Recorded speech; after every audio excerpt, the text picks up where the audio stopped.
Ese wari uzi ko hari igihugu gito cyane muri Afurika ariko gifatwa nkaho kidasanzwe ku mugabane wa Afurika ndetse no hanze y'uwo mugabane wa Afurika? Ni igihugu gitoya nubyumva kubera ko mu buso ni gitoya koko, nubwo atari cyo gitoya cyane muri Afurika ariko ni gito. Icyo gihugu ni gisanzwe kuko gifite umuco wihariye, ubuyobozi bwiza budasanzwe, umukuru wacyo w'umunyabwenge cyane, igihugu gitatse ibyiza nyaburanga, mu iterambere kirirukanka ntigihagarara. Uramutse utuye muri icyo gihugu iri segonda uyu munota ndi kuvuga wakabaye wamenye icyo gihugu, ariko wivunika njye uri hano ndagira ngo mbikubwire neza kuko mba nageze mu nda y'isi nkazana ya makuru. Wivunika, icyo gihugu ni u Rwanda. Ese ni ibiki dukwiye kumenya ku gihugu cyacu? Igihugu cyacu gifite ibihe bintu byiza utasanga mu bindi bihugu?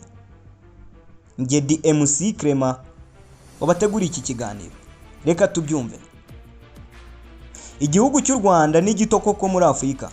Ninkubwira ngo ni gitoya, gifite ubuso busaga 26,338 kilometero kare. Kikaba gituwe n'abaturage basaga miliyoni 14 kuzamura. Kikaba kigizwe n'uturere 30.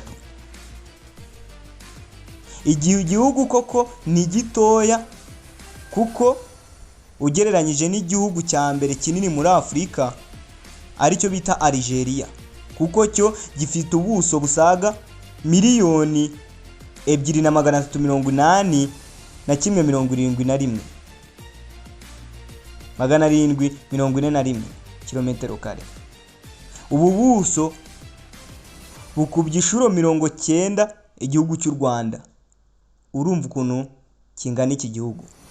Bivuze ko u Rwanda si n'akarere kamwe ka Algeria, ariko nubwo ari gitoya ntikibujije kuba ari igihugu kidasanzwe muri Afurika, igihugu kiririmbwa umunsi ku munsi, igihugu cy'ikimenya bose.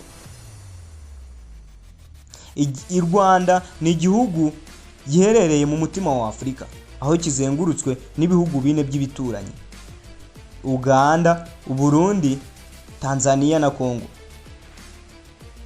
Iki gihugu gifite ubwiza butangaje, ariyo mpamvu bakise u Rwanda rw'imisozi igihumbi. Gituwe n'imisozi myinshi cyane itangaje, itoshyeho ibimera bitangaje. Reka twiherere mu ntara y'Amajyaruguru. Intara y'Amajyaruguru urahasanga ibirunga birashoreranye ariko bifite ubwiza butangaje, aho dusangamo inyamaswa zitandukanye, ariko iyiganza cyane ni ingagi. Ingagi ni imwe mu nyamaswa zitwinjiriza agatubutse mu Rwanda, ndetse ikurura ba mukerarugendo bakaza bazanye amadovize. Ayo mafaranga tuyifashisha kugira ngo twubake igihugu cyacu.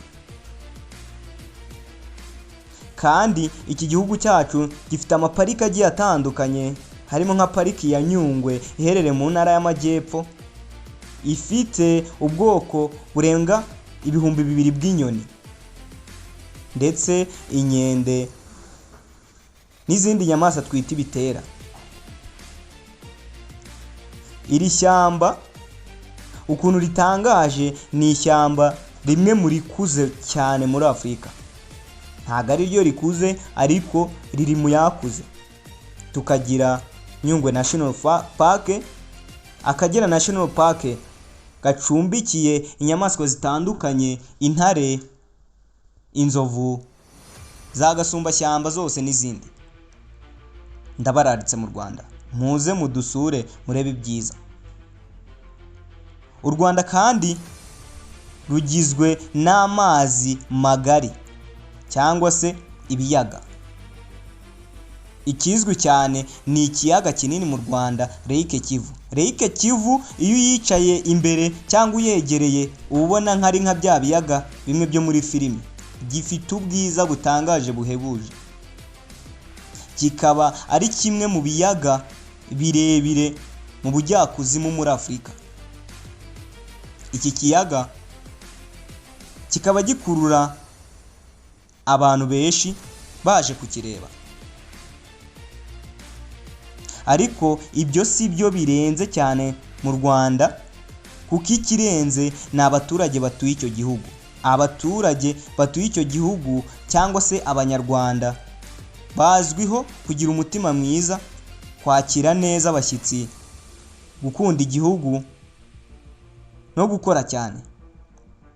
Nyuma y'amateka akomeye igihugu cyaciyemo mu 1994 muri jenoside yakorewe Abatutsi, nyuma y'amateka akomeye igihugu cyanyuzemo, cyabashije kongera kwiyubaka, gihinduka kimwe mu bihugu biri gutera imbere cyane muri Afurika.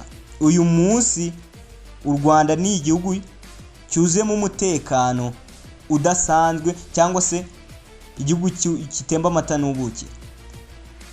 Reka nkubwire ko ku mutekano ho atari no mu Rwanda gusa, n'ubu tujya gufasha ibihugu hirya no hino ku isi kurwanya iterabwoba cyangwa se ibyihebe. Bivuze ko ni igihugu cyateye imbere cyane.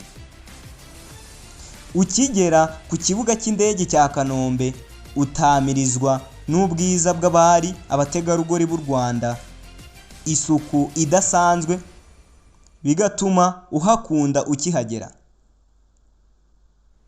Ikoranabuhanga ridasanzwe, ubu niryo cyerekezo, kandi buri munsi gikomeza gutangaza isi yose.